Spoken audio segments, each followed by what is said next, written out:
Let's get into some of these stories. We've heard from the NRA and many others that what we need to solve the gun violence problem is a mental health database, basically a list of people who are determined by someone to have some kind of a mental health issue. Now, this could include if you get nervous when you fly, you go and you get Ativan from your doctor, all of a sudden you're on the list, which the NRA says will really help to solve the gun control problem.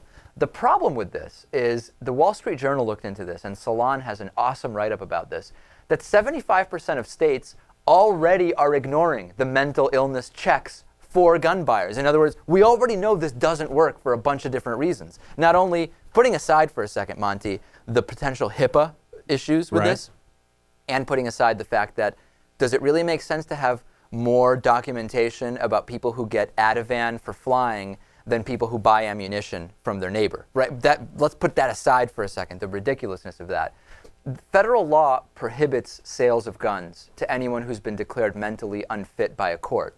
And there's a Bill Clinton bill from his first term where states have to report these records to the FBI. In 1997, the Supreme Court threw out the requirement. So it was still essentially a law, but states can just choose to share or not share whatever they want. Now, 12 states account for almost all of these records, which tells us that there's a lot of states. 19 states, for example, submitted less than 100 mental health records to the FBI database.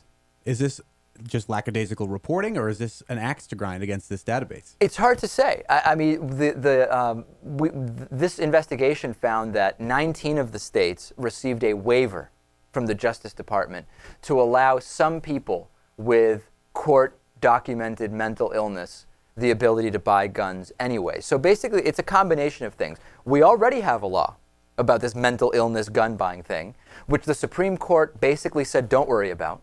States have been ignoring it, and individuals have been able to obtain waivers saying, even though I am on the list, and even though it's been reported, which is the minority, I'm going to get a gun anyway. What a great solution. It's obvious that just broadening this mental health database is going to solve all the gun violence. And I think it's interesting that that is their the NRA's big fix-all to this, instead of another database potentially that may have to do with their guns. It's a distraction, right, Natan? Because this is evidence that already on a smaller scale, the mental health database is basically not effective.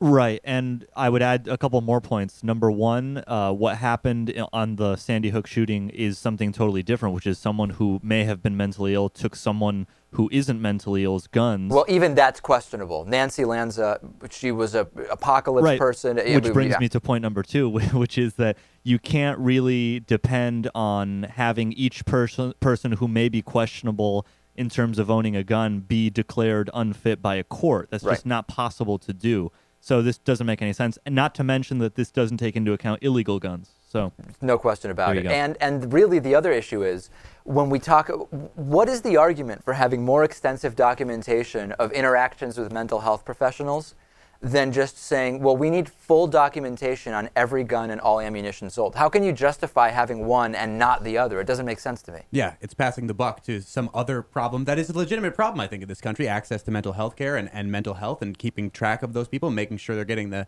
help that they need. Right. But to say, that's their problem and don't think about our guns or our ammunition ever. It doesn't make any sense. Right. But I think there's one more thing I would add. The other thing is a lot of these shooters are not really mentally ill in the traditional sense of the word. Like, no, a court would not find them unfit. Exactly. And they haven't gone to see a therapist. They don't have any traditional illness. They're just people who are alienated. They end up committing a violent act. But that doesn't mean they're mentally ill. Right. Which is the other part, which is would the people who end up committing these acts even show up if we did any of this screening? And we don't know that they would. Right.